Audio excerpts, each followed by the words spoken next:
नमस्कार, आप देख रहे हैं द न्यूज। आपके साथ मैं सृष्टि मिश्रा। मध्य प्रदेश की एक योजना थी जो बहुत मशहूर हुई, लाडली बहन योजना, जिसके तहत महिलाओं को कुछ पैसों की राशि देकर सरकार सहायता करती थी। अलग बात है कि उन राशियों को बढ़ाने की बार बार ये संभावनाएं जताई जा रही थी और राशि बढ़ाई भी गई है। लेकिन इसी बीच बड़ी खबर आपको बता दें, महाराष्ट्र में भी एकनाथ शिंदे ने इस योजना का ऐलान किया, जहां मध्य प्रदेश की तर्ज पर वहां पर ग्रेजुएट्स को और 12वीं पास छात्रों को भी इस योजना के तहत कुछ धनराशि सरकार दे रही है और उसी पर संजय राउत बिलख चुके हैं। बता दें आपको, महाराष्ट्र के अंदाज में इसको लाडला भाऊ योजना नाम दिया गया है और इसी योजना के तहत संजय राउत, यूबीटी के सांसद उद्धव ठाकरे गुट के, उन्होंने तंज कसा है कि सरकार हार गई है, इसी वजह से ये सब हथकंडे अपना रही है और एकनाथ शिंदे पर तो 8,000 करोड़ का कर्ज है। यानी एकनाथ शिंदे पर नहीं, मतलब पूरे महाराष्ट्र पर। तो महाराष्ट्र पर उद्धव ठाकरे जब सीएम थे तब वो कर्ज उन्होंने खत्म क्यों नहीं कर पाए, वो ये भी सवाल संजय राउत से उठाए जा रहे हैं। चलिए आपको बताते हैं तंज में क्या कसा गया है और ये भी मैं आपको बताऊंगी कि लाडला भाई स्कीम के तहत किन लोगों को फायदा मिलेगा। देखिए, बहुत अच्छी योजना है सरकार, हालांकि ये फ्री रेवड़ी वाली नहीं है। बीजेपी ने कभी भी फ्री रेवड़ी का ऐलान नहीं किया, जैसे दिल्ली में मुख्यमंत्री अरविंद केजरीवाल ने किया और तमाम कांग्रेस के नेताओं ने किया था कि हम आएंगे तो सार्वजनिक तौर पे सरकारी नौकरियों का आवंटन करेंगे। आपने देखा होगा इस लोकसभा चुनाव के पहले प्रियंका गांधी ने भी ये ऐलान किया था और यूपी विधानसभा चुनाव में भी एक तरफा देखा गया कि प्रियंका गांधी ने खूब सारी महिलाओं को इकट्ठा करके महिलाओं के लिए एक अलग स्कीम और महिलाओं के लिए यहां पर एक अलग घोषणाएं करती वो नजर आई थी। हालांकि वो काम नहीं आया था। चलिए मैं आपको बता दूं कि यहां पर लाडली बहन योजना के तर्ज पर महाराष्ट्र में शुरू हुई नई योजना पर संजय राउत का क्या बयान है। लाडला भाई, लाडले पिताजी, लाडले माताजी, ये सब ऑफर जो है, ये अभी जो चुनाव होगा विधानसभा का, इसलिए ऑफर है। ये सरकार की तिजोरी में पैसा नहीं है। 8 लाख करोड़ का कर्जा महाराष्ट्र सरकार के ऊपर है और लोकसभा चुनाव हारने के बाद, बुरी तरह से हारने के बाद, ये शिंदे, फडणवीस, अजित पवार, ये जो टोली है, उनको लाडली बहन, लाडला भाई ये सब याद आए हैं। देखो, लाडली बहन को 1500 रुपये आप दे रहे हो और जो 12th पास लाडला भाई है उसको कितना 6,000, जो ग्रेजुएट भाई है उसको 10,000। सबसे ज्यादा जरूरत तो लाडली बहन को है, वो घर चला रही है और ये सब भाई, छोटा भाई, बड़ा भाई बेरोजगार बैठे हैं महाराष्ट्र में। तो लाडली बहन को 10,000 रुपया दीजिए घर चलाने को, दीजिए ना। आपके पास इतनी उदारता है दिल में तो आप लाडली बहन को एक अकाउंट में 10,000 रुपया दीजिए। लेकिन आप ये चुनाव का जो जुमला कर रहे हैं उससे लोगों को पूरा पता चल रहा है कि ये चुनाव के बाद ये आपका दुकान बंद होने वाला है। संजय राउत ने तंज कसा है कि लाडला भाई की शुरुआत हुई है, पहले अपने कर्ज को तो खत्म कर लें। और उद्धव ठाकरे गुट के नेता हैं, हालांकि सरकार के हमेशा यहां पर विपक्ष में ही रहे हैं और सरकार के ऊपर तंज ही कसेंगे। एक भी ऐसी सरकारी योजना नहीं है जिसकी तारीफ करते ये नजर आएंगे। तो कह रहे हैं मध्य प्रदेश की है, पहले बात तो कॉपी है।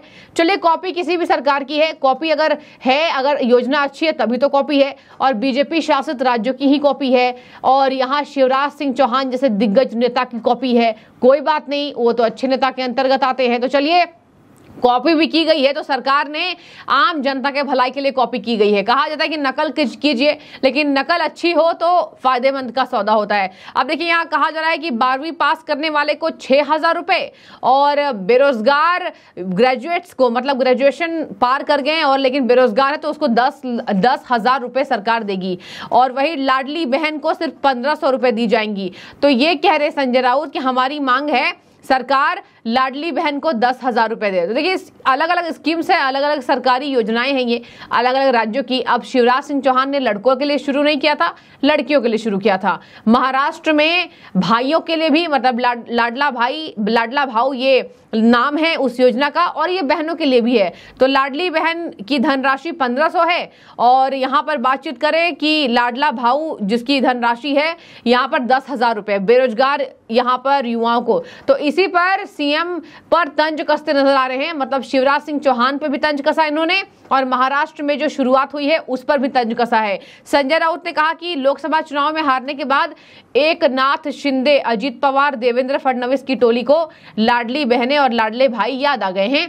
सबसे ज्यादा जरूरत लाडली बहनों को है जो घर चला रही हैं। छोटे भाई महाराष्ट्र में बेरोजगार बैठे हैं। छोटे बड़े भाई लाडली बहनों को 10,000 रुपए दीजिए। दरअसल इस चुनावी जुमलों से जनता को पता चल गया है कि चुनाव के बाद उनकी महायुति दुकानें बंद होने वाली हैं। तो उद्धव ठाकरे को क्या कहेंगे जो आजकल सभाओं में मेरे प्यारे हिंदू भाई बहन नहीं कहते हैं? क्या ये उनको तंज कसेंगे? उद्धव ठाकरे ने कुछ वोट बैंक के लिए अपने हिंदुओं के लिए ही शब्द को बदल दिया है। क्या उद्धव साहब जी आज जो बोला जाता है उद्धव ठाकरे को, क्या उनके लिए वो तंज कसेंगे? लेकिन नहीं, अगर कुछ योजना शुरू हुई है इस पर जरूर तंज कसेंगे। और संजय राउत के वैसे भी एक डबल स्टैंडर्ड फेस्ड वो हैं। और देखिए यहाँ पर कहा जा रहा है कि संजय राउत ने जो बातें कही है, मतलब एक होता है कि चलिए आप विपक्ष में हैं तो आपने तंज कसा, लेकिन एक तार्किक तंज होना चाहिए। इनका तर्क से कोई संबंध नहीं है। और इन्होंने कहा कि लाडली बहनों को यहां पर 10,000 दीजिए, वैसे भी महायुति की दुकानें बंद होने वाली हैं। तो देखिए व्यापक स्तर पर मुख्यमंत्री ने कहा कि कुछ लोगों ने कहा है कि लाडली बहन योजना शुरू की गई है। लाडला भाव के बारे में क्या, अब हम लाडला भाव के लिए एक योजना की घोषणा कर रहे हैं जिसके तहत 12वीं पास नौकरी चाहने वाले को 6,000 और डिप्लोमा वाले को 8,000 रुपए और स्नातक की डिग्री वाले को 10,000 रुपए मिलेंगे। तो सुनिए जरा, डिप्लोमा धारकों को भी 8,000 रुपए इसके तहत महाराष्ट्र की सरकार देगी। अब देखने वाली बात होगी क्या इसमें कुछ त्रुटि होती है, क्या सरकार ने इसके लिए खाका तैयार नहीं किया और ऐसे ही ऐलान कर दिया। लेकिन अगर सरकार ने ऐलान किया है तो हो सकता है कि ये होने वाले चुनावों के मद्देनजर भी किया जा रहा है, क्योंकि सरकारों से कमियां तो हो जाती हैं और जनता, आम जनता कहती भी कि आपसे सरकार ने ये कमी कर दी, हम इस बार वोट नहीं देंगे। तो उसी के तहत ये शुरुआत की गई है।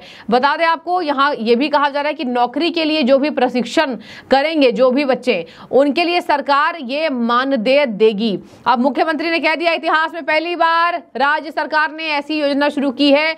बेरोजगारी के बारे में चिंताओं का उल्लेख करते हुए शिंदे ने जोर देकर कहा इस पहल का उद्देश्य समाधान प्रदान करना है और जो सरकार है वो लगातार सहायता करेगी। मुख्यमंत्री माझी लाडकी बहन योजना के तहत 21 से 60 वर्ष की विवाहित, तलाकशुदा, डिवोर्सी को भी और निराश्रित, मतलब किसी का जो आश्रय नहीं होता है, उन महिलाओं को 1,500 रुपए पर मंथ दिया जाएगा। लाभार्थियों की वार्षिक पारिवारिक आय 2.5 लाख तक ही सीमित होनी चाहिए। मतलब उन परिवारों को दिया जाएगा जिनकी वार्षिक, मतलब कि सालाना इनकम जो है वो 2.5 लाख से जितनी होनी चाहिए, उससे ज्यादा नहीं होनी चाहिए। उससे ज्यादा होगी तो आपको इस योजना का लाभ नहीं मिलेगा। तो देखिए ऐसे में अगर महाराष्ट्र सरकार ये लेकर आई है तो ये एक अच्छी पहल के रूप में देखा जा रहा है, क्योंकि देखिए वैसे भी जनता कुछ ना कुछ फ्री ढूंढती है। जनता को ये चाहिए होता है कि सरकार के द्वारा हमें कोई फंड मिले और इसी वजह से, कुछ फंड की वजह से पार्टी चाहे जो भी है वो अपनी वोट को तब्दील कर लेती है। तो ये लालच है एक तरीके से। लेकिन महाराष्ट्र सरकार की पहल ये आज लगातार इसकी तारीफ की जा रही है, क्योंकि महाराष्ट्र में एकनाथ शिंदे ने ये एकजुट करने का भी काम किया है। आपको मैं एक बात और बता दूं, महाराष्ट्र में महायुति के बीच बहुत ज्यादा चीजें अच्छी नहीं है, क्योंकि इस बार लोकसभा चुनाव में झटका लगा है। इस बार लोकसभा चुनाव में कांग्रेस, उद्धव और शरद पवार की टीम ने बहुत अच्छा प्रदर्शन किया और यही वजह है कि उनमें झगड़े इसलिए हो रहे हैं क्योंकि प्रदर्शन अच्छा हुआ तो सीटों को लेकर झगड़े हो रहे हैं। नाना पटोले ने कह दिया 150 से कम में नहीं मानेंगे। इसके साथ शरद पवार ने कह दिया कि केवल मोदी को हराने के लिए हम एकजुट थे, उस वक्त सीटों की मैंने मांग नहीं की। और इधर आ जाइए, संजय राउत जैसे लोग जो उद्धव ठाकरे का पूरा समर्थन करते हैं, उद्धव ठाकरे भी 125 का दाव लगा चुके हैं। 115 से 125 और कुल विधानसभा सीटें हैं दर्शकों 288 के बीच कांग्रेस में और महाविकास आघाड़ी में एक जंग छिड़ी है। और इधर बीजेपी अपने अनबैलेंस बातों को, योजनाओं को बैलेंस करने की राह देख रही है और बैलेंस कर भी रही है। और यही वजह है कि बैलेंस के तहत ये बड़ा फैसला, बड़ा फरमान सरकार के द्वारा लागू किया गया है, जो कि एक अच्छी पहल सरकार के लिए मानी जा रही है। अब इसमें मैं आपको बता दूं, इसमें माथापच्ची ये होगी बीजेपी की कि बीजेपी को इस योजना की शुरुआत जो बीजेपी ने की है, अब इसमें कोई पोर्टल के जरिए शिकायतें ना आए कि मुझे मिला, इनको नहीं मिला। ऐसे में सबसे पहले अपने पेपर्स को आपको दिखाने होंगे और इसी के तहत एज लिमिट भी इसके तहत कोई तय की गई है। और बता दें आपको, यहां पर मानदेय सरकार के द्वारा यह दिखाती है कि सरकार युवाओं के लिए, बेरोजगारों के लिए चिंतित है। जहां पर विद्यार्थियों को 10,000 अगर ऐलान सरकार कर रही है तो यानी कि सरकार युवाओं के लिए चिंतित है। अब ऐसे में आपको बता दूं, उम्मीदवारों की आयु 18 से 35 वर्ष, न्यूनतम शिक्षा 12वीं पास, ITI, डिप्लोमा, ग्रेजुएट और पोस्ट ग्रेजुएशन, महाराष्ट्र का निवासी होना चाहिए। तो इन सब पेपर्स को दिखा के आप इन फायदों को ले सकते हैं और ये बहुत अच्छी पहल सरकार की। लेकिन संजय राउत बौखलाए हैं, कह रहे हैं 8,000 करोड़ का आपके ऊपर कर्ज है, तो भैया पहले उस कर्ज को आप ठीक कीजिए। और ये जो योजना की शुरुआत हुई है ये हमें ठीक नहीं लग रहा है। शिंदे पर यह तंज है कि 8 लाख करोड़ का आपके ऊपर कर्ज है, तो पहले आपने सरकार अब हार गई है तो सरकार ये सब पहलू अपना रही है। लेकिन इसी बीच आपकी राय क्या है? क्या आपको भी लगता है कि लाडली बहन की तर्ज पर महाराष्ट्र की शुरू हुई बीजेपी सरकार की ये पहल बहुत अच्छी है और महाराष्ट्र में इससे जनता वोट देगी? जरूर कमेंट के जरिए हमें साझा कीजिए। शुक्रिया आपका।